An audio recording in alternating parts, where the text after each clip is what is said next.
tabel. Kalau di HTML, yang pertama tabel biasanya digunakan untuk menampilkan data tabular dalam bentuk baris dan kolom. Dua, tabel pastinya terdiri dari beberapa sel. Sel adalah perpotongan baris dan kolom di dalam tabel disebut sebagai sel, yaitu perpotongan baris dan kolom. Yang ketiga, HTML bersifat fleksibel, yaitu memungkinkan penggunanya ini yang dimaksud di sini untuk atraktif dalam menampilkan data pada tabel tersebut. Penggunanya ya. Lalu berikutnya di dalam HTML untuk menciptakan tabel, pertama membuat tabel dengan bahasa HTML sangatlah mudah, yaitu menggunakan tag table. Lalu diikuti 3 tag dasar. Jadi setelah tag ada tag lagi 3 tag dasar, yaitu tag th atau table heading, tag tr table row, tag td table data. Berikut contoh pembuatan tabel menggunakan HTML ya, membuat tabel yang sederhana menggunakan 3 tag tadi. Nanti ketikkan UD-nya yang ada di bawah ini pada Notepad, simpan dengan nama tabel HTML. Ingat, kalau menyimpan data harus di pada folder C, exam, htdoc. Buat nanti namanya dengan tabel.html.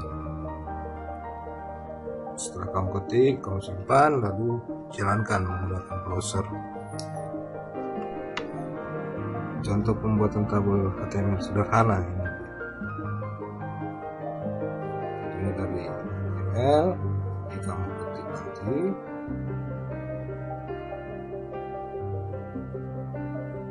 Sampai ke \html.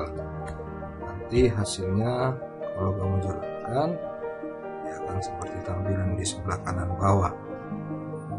Ya, kamu ketik ini, jangan sampai ada salah coding. Ya, berhentikan aja layar bapak ini. Ya, hasilnya akan seperti ini. Oke, kalau sudah diketik itu dijalankan, lanjutkan. Ada beberapa cara pengelolaan tabel pada HTML. Yang pertama itu pengelolaan kita perlu lihat atribut. HTML menyediakan atribut yang bisa digunakan untuk pengelolaan tabel. Semacam atribut itu seperti 1A, lines. Ini berfungsi untuk pengaturan posisi tabel. Lalu cell spelling berfungsi untuk mengatur spasi antar sel. Cell padding untuk mengatur spasi antar border sel dengan isinya. Width berfungsi untuk menentukan lebar tabel atasnya. Jadi ini nanti akan sering kita gunakan dalam pengelolaan tabel, yang tentunya setelah tag table. Ingat ya, setelah tag table. Lanjut berikutnya pengelolaannya itu desain table. Desain table berapa yang sering dilakukan saat melakukan desain tabel, yaitu penggabungan sel atau merge. Penggabungan sel berdasar baris, teruskan penggabungan itu ya, penggabungan sel berdasar kolom, teruskan pengelompokan kolom group. Pengelompokan kolom. Lanjut, pengertian pembuatan desain tabel menggunakan HTML. Ketikkan kode di bawah ini di aplikasi Notepad, simpan dengan nama tabel 2 HTML pada folder htdocs. Lalu jalankan menggunakan browser seperti yang tadi latihan pertama kali, latihan sederhana. Ketik ya. Ini kamu ketik nanti seluruhnya di Notepad, simpan dengan nama tabel 2.html, simpan di folder c exam htdocs. Jangan lupa ya. akan dapat dia hasilnya seperti ini, belakang bawah. Pengelolaan tabel ya. Berikutnya di pengelolaan teks, tadi kan di materi sebelumnya ada saya sampaikan itu pengelolaan teks. Ada list itu untuk daftar. Apa itu list?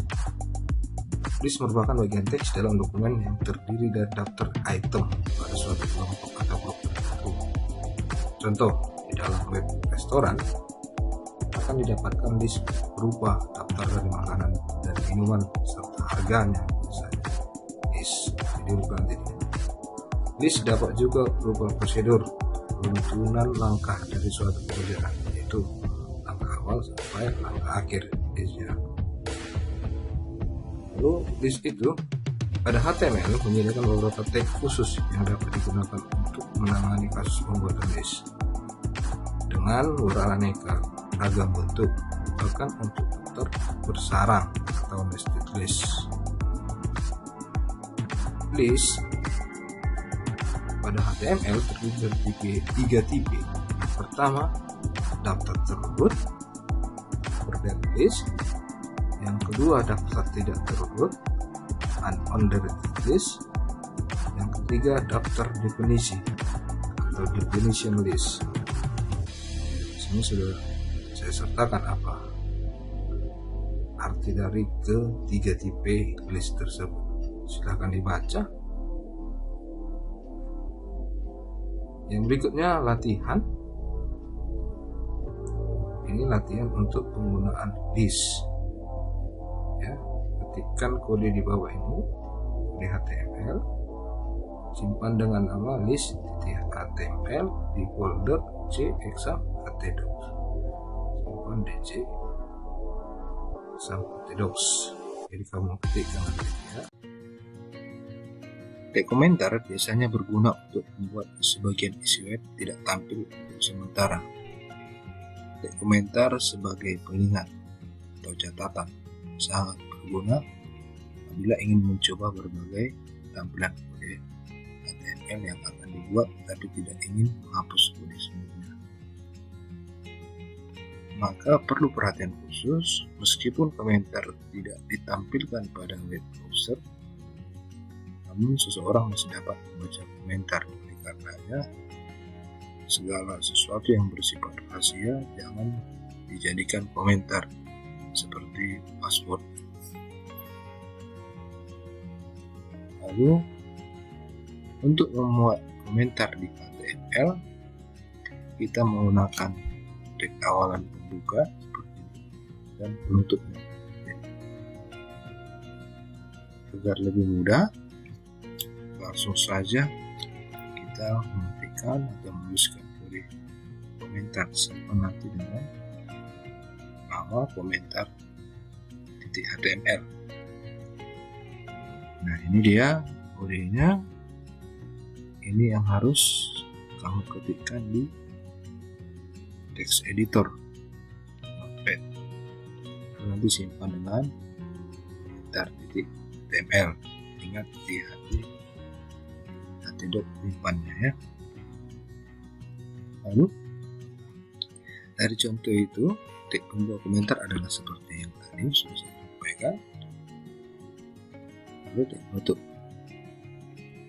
Lalu tag komentar juga akan berlaku selama belum ditemukan tag penutup. Contohnya, lihat ini. Ini dia tag pembukanya. Ya, lanjut nanti sampai dia ketemu tag penutupnya. Oke. Sampai ke ini dibuka, ini ditutup. Nah, ini dibuka, ini ditutup. Oke. Materi berikutnya itu yang bagian kedua, yaitu form. Apa itu form? Form di kode HTML dia tag form seperti ini. Suatu elemen yang digunakan untuk menampung berbagai elemen yang berkaitan dengan form. Form biasanya digunakan untuk mengumpulkan data seperti form login user, form pendaftaran, dan lainnya. Pada sebuah form umumnya terdapat kotak input atau kontrol, tombol simpan, edit, hapus, cari, dan elemen lainnya. Form akan lebih bermanfaat digunakan bila dihubungkan dengan bahasa pemrograman seperti JavaScript, MySQL, MySQL dan PHP. Tag form. Tag yang digunakan untuk membuat form adalah form. Di dalam tag form ada beberapa tag, antara lain input, text area, option, seharusnya select. Lalu tag form membutuhkan beberapa atribut untuk memproses data, yaitu tag form membutuhkan beberapa atribut. Jadi ada atribut untuk form itu. Pertama di action, menjelaskan kemana data form akan dikirimkan. Lalu ada method, fungsinya menjelaskan bagaimana data isian form akan dikirimkan ke web browser. Oke, jadi dari dua atribut tadi, action dan method, itu dia atributnya. Lalu ada di method ada dua, itu ada method get dan method post.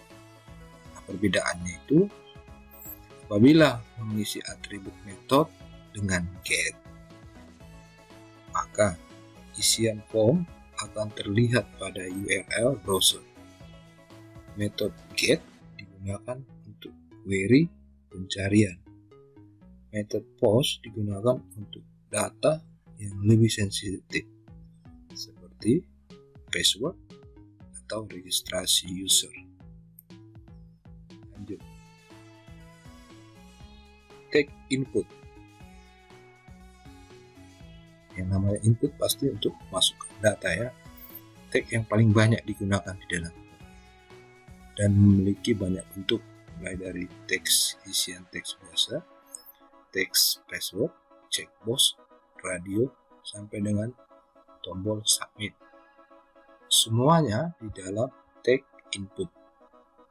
Ada dia di tag input itu dibedakan berdasarkan atribut tipenya.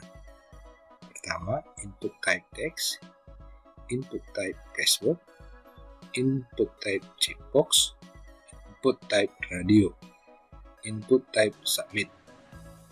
Penjelasannya ada di sini. Ya, inilah ada 5 ya. Perbedaan tag input berdasarkan atribut type-nya, atribut tipenya.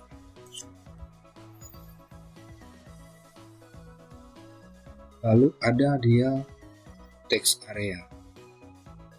Text area sama dengan text input, hampir sama, namun lebih besar dan dapat berisi banyak baris.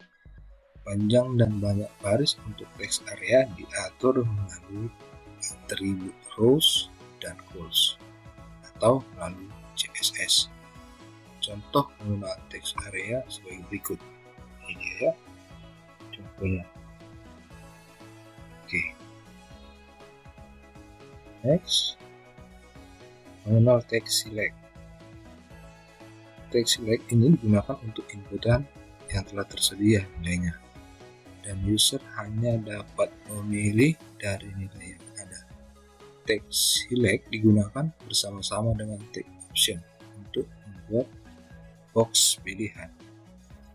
Ketika form dikirim untuk proses, nilai dari text option akan dikirimkan. Jika atribut value berisi nilai, maka nilai value lah yang akan dikirimkan. Ada atau tidaknya atribut value ini tidak akan tampak dalam tampilan form. Text select memiliki atribut selected yang dapat ditambahkan agar text select berisi nilai awal. Contohnya seperti ini. Ya, ini contoh. Yang ketiga selected. Ya, di awal select, di dalamnya ada selected. Terus dia mengenal atribut name. Ya, name. setiap tag inputan di dalam form harus ditambahkan atribut name agar dapat diproses oleh web server. Di dalam halaman proses yang biasanya berupa bahasa PHP atau ASP, nilai dari atribut name inilah yang akan menjadi variabel form. Nilai dari si atribut name menjadi variabel form. Contoh pemakaiannya adalah sebagai berikut. Nih, type text name username. Kedua input di atas akan tampak sama persis, ya, lihat, akan tampak sama persis. Namun pada saat memproses data masing-masing akan dibedakan bentuk atribut name-nya. Nah, atribut name-nya ini tadi ada username, ada email. Ini latihan. Untuk latihan, saya akan membuat teks lagi setelah slide ini. Ketikkan teks HTML di bawah ini, setelah selesai ini. Lalu jangan lupa simpan dengan nama filenya form.html. Ingat selalu pada folder exam htdocs. Lalu kalau sudah diketikkan nanti di trial, dicoba jalankan file tersebut dengan browser.